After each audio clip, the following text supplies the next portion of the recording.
আর হাত দিয়েও যে এত সুন্দর বানানো যায়, আজকের এই ভিডিওটি দেখার পর কিন্তু আপনারা প্রত্যেকেই বানাতে পারবেন বাড়িতে। দেখুন কত সুন্দর হয়েছে না দেখতে, ভেতরটা দেখুন কীরকম লাগছে, পুরো দারুণ লাগছে না, একদম দোকানের মতো। হ্যাঁ, নমস্কার বন্ধুরা, জঙ্গলমহল ভিলেজ ফুডে আপনাদের সকলকে স্বাগত। বড়দের প্রণাম এবং ছোটদের ভালোবাসা জানাই। আশা করি সবাই ভালো আছেন। আজকে আমি আবার চলে এসেছি আরেকটি রেসিপি নিয়ে। তো সামনেই তো গণেশ চতুর্থী, সেই গণেশ চতুর্থীর স্পেশাল মোদক রেসিপি আমি আপনাদের সঙ্গে শেয়ার করব।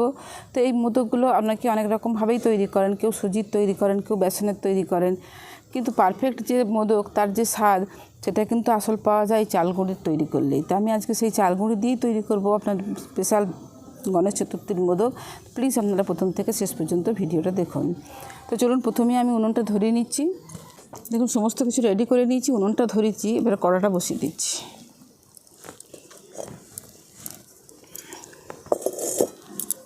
এরকম একটা বাটি নিয়েছি, এই বাটির মাপে দিয়ে দিচ্ছি 1 বাটি দুধ।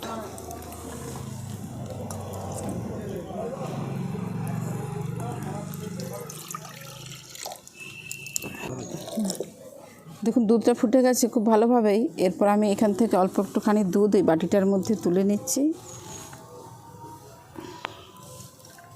দেখুন এর মধ্যে দিয়ে দিচ্ছি আমি কিছুটা কেশর, এটা একটু মধ্যে ভেজানো থাক।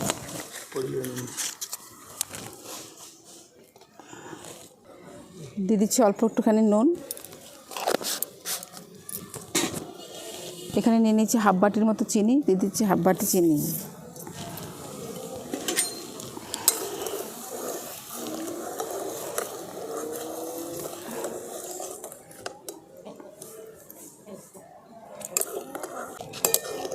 দেখুন নাড়তে নাড়তে চিনিগুলো যখন গলে যাবে, তখন এর মধ্যে দিয়ে দেবো আমি যে বাটিটার মাপ করে দুধটা নিয়েছিলাম 1 বাটি, সেই মাপেরই নিয়ে নেবো 1 বাটি চালের গুঁড়ো।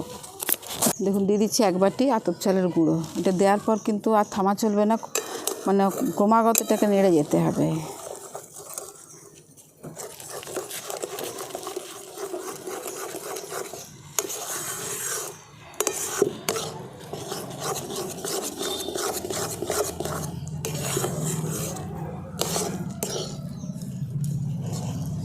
এবার এই চালের গুঁড়োটা সেদ্ধ না হওয়া পর্যন্ত আমরা কনস্ট্যান্ট এইভাবেই নেড়ে যাব। খুব ভালো করে এটাকে সেদ্ধ করে নিতে হবে।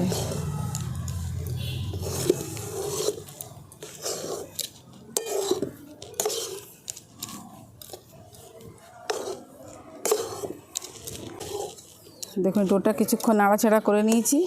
এরপর এর মধ্যে দিয়ে দেবো 2 চামচের মতো ঘি, একদম গাওয়া ঘি।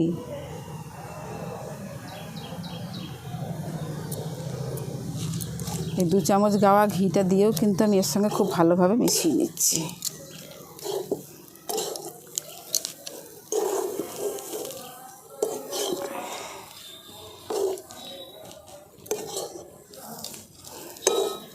দেখুন কত সুন্দর উঠে চলে আসছে ডোটা, তার মানে বুঝতে হবে যে আমাদের এই ডোটা কিন্তু তৈরি হয়ে গেছে।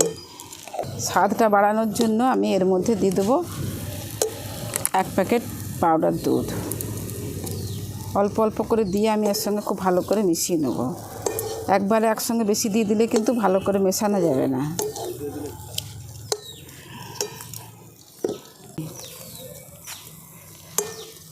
দেখুন পুরো প্যাকেটের দুধটাই আমি এইভাবে ভালো করে মিশিয়ে নিচ্ছি এর সাথে।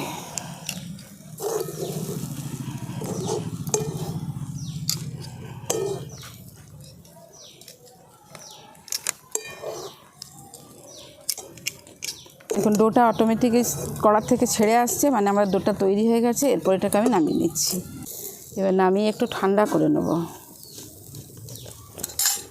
মোদকের জন্য পুরটা আমি বানিয়ে নেবো। এখানে একটা নারকেলের হাফ যে মালাটা, সেই মালাটা করে নিয়েছি, আর ঠিক যতটা নারকেল ততটাই গুড় দিয়ে দিয়েছি। এরপর আমি একসঙ্গে সব দিয়ে দিচ্ছি।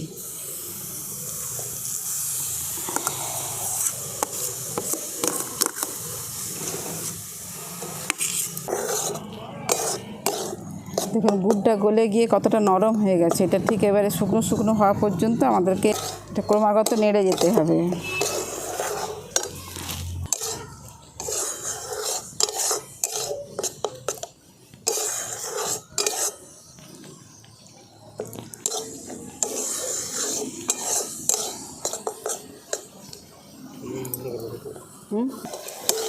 দেখুন গুড়ের জলটা কিন্তু যে গুড় থেকে যে জলটা বেরিয়েছিল বা এটা পাতলা হয়ে গেছিলো উনুনে দেওয়ার সাথে সাথেই, তো দেখুন এবারে অনেকটা শুকনো শুকনো হয়ে গেছে। আর এখানে আমি কতগুলো ড্রাই ফ্রুটস কেটে রেখেছি, সেই ড্রাই ফ্রুটসগুলো দিয়ে দিচ্ছি। এখানে দেখুন নিয়ে নিয়েছি কাজু বাদাম, প্রথমে দিয়ে দিচ্ছি কাজু বাদাম, এখানে নিয়ে নিয়েছি কিশমিশ, এখানে নিয়ে নিয়েছি আলমন্ড, এখানে নিয়ে নিয়েছি পেস্তা, এগুলো সব আমি দিয়ে দিচ্ছি।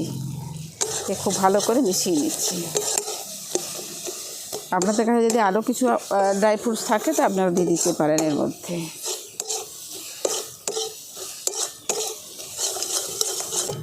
দেখুন নারকেলের পুর আমাদের একদম কমপ্লিট হয়ে গেছে। এরপর এটাকে আমি নামিয়ে নিচ্ছি, এই থালার মধ্যে মেলে দিচ্ছি, যে ঠান্ডা হয়ে যাবে তাড়াতাড়ি।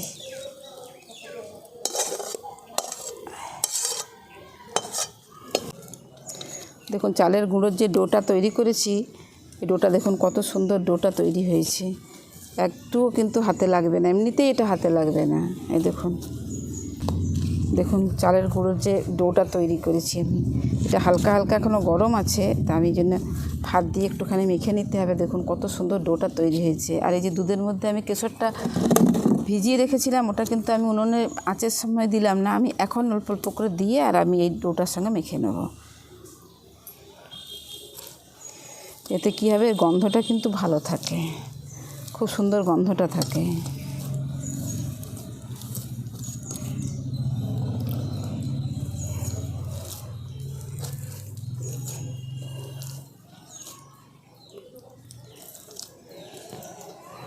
দেখুন পুরোটাই দিয়ে দিয়েছি আমি। এরপর এটার সঙ্গে খুব ভালো করে মেখে নিচ্ছি। কালারটা কি সুন্দর হয়ে গেল, এই দেখুন।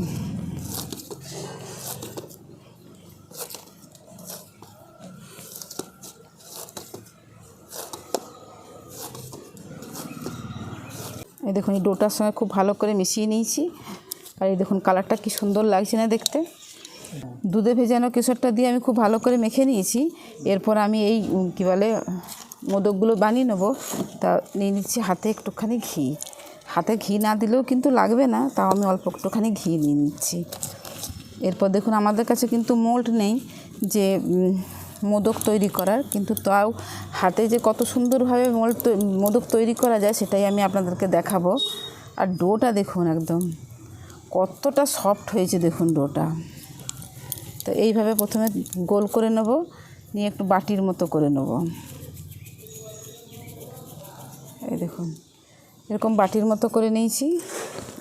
এই দেখুন বাটির মতো তৈরি করে নিয়ে এখানে পুরটা দিয়ে দিচ্ছি। পুরটা দেওয়ার পর এইভাবে ধরে আস্তে আস্তে আমি এটাকে এইভাবে ওপর দিকে তুলব। দেখুন এইভাবে আস্তে আস্তে আস্তে আস্তে আমি ঘুরিয়ে ঘুরিয়ে এইটাকে আমাকে বলতে দাও, আস্তে আস্তে এইভাবে ঘুরিয়ে ঘুরিয়ে আমি এটাকে তুলে নিচ্ছি ওপর দিকে। দেখুন এইবার এইভাবে ধারগুলো আমি একটু এইভাবে প্লেন করে দিচ্ছি। এই দেখুন তৈরি হয়ে গেল একটা মোদক। এরপরে দেখুন আমাদের কাছে মোল্ড নেই, তো এরকম একটা চামচ নিয়ে নিয়েছি। এই চামচে করে আমি এইভাবে মোল্ডের শেপ দিয়ে দেবো। দেখুন এইভাবে মোদকের শেপটা দিয়ে দিচ্ছি এই চামচের সাহায্যে।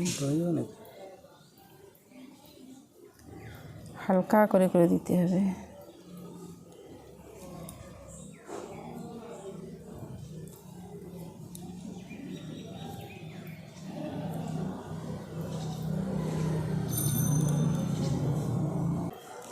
এই দেখুন তৈরি হয়ে গেল একটা মোদক। কীরকম লাগছে দেখতে?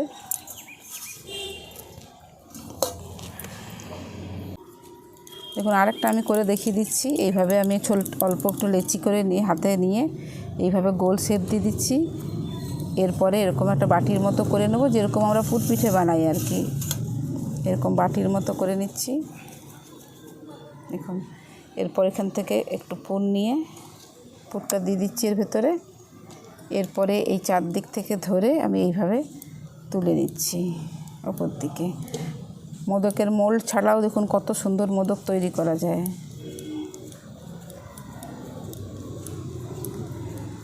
এই দেখুন, এইটা উপর দিকে একটুখানি তুলে দিয়েছি। এবার এই হাত দিয়ে সাইডগুলো একটু প্লেন করে দিচ্ছি।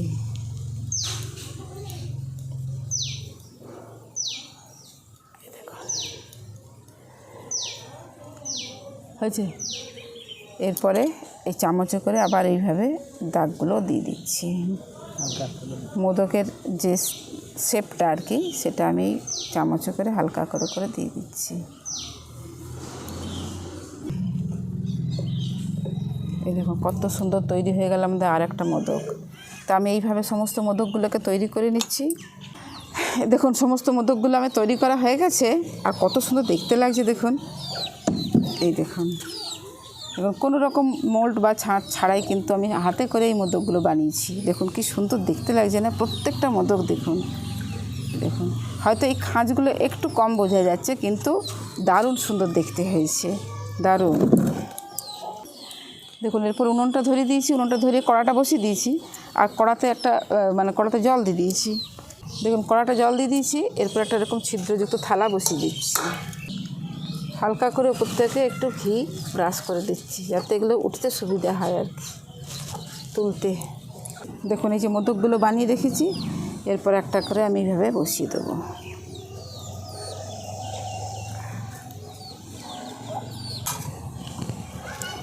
দেখুন সমস্ত মোদকগুলোকে দিয়ে দিয়েছি।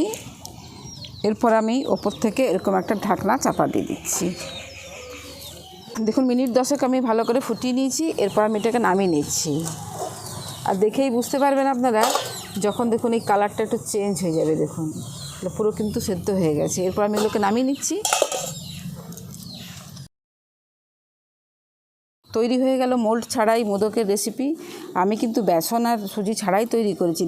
দেখুন কি সুন্দর দেখতে লাগছে না? হ্যাঁ, আজকের এই ভিডিওটি দেখার পর কিন্তু আপনারা প্রত্যেকেই বানাতে পারবেন বাড়িতে। দেখুন কত সুন্দর হয়েছে না দেখতে, আর দারুণ সুন্দর লাগছে কিন্তু। আর ডেকোরেশনে দেখুন আমি বিশেষ কিছুই দিইনি, খালি পেস্তা দিয়েছি আর আমি কিচ্ছু দিইনি। দেখুন তাতেই কত সুন্দর দেখতে লাগছে।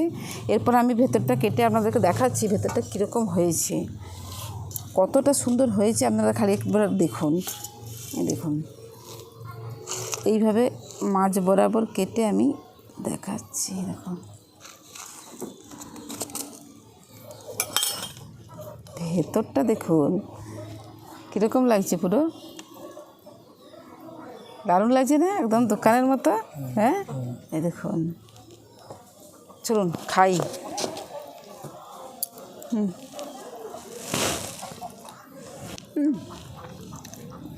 সুপার হয়েছে, সুপার। আজকের রেসিপি আপনাদের কীরকম লাগছে অবশ্যই কমেন্টে জানাবেন। ভালো লাগলে জঙ্গলমহল ভিলেজ ফুড চ্যানেলটিকে লাইক, কমেন্ট, শেয়ার করবেন এবং প্লিজ সাবস্ক্রাইব করে দেবেন। আমি আজকে চালের গুঁড়ি দিয়ে বানালাম, আরেকদিন আপনাদের সঙ্গে শেয়ার করব তাল দিয়ে। একদম তাল দিয়েও কিন্তু জাস্ট এরকম টাইপের মোদক বানানো যায়।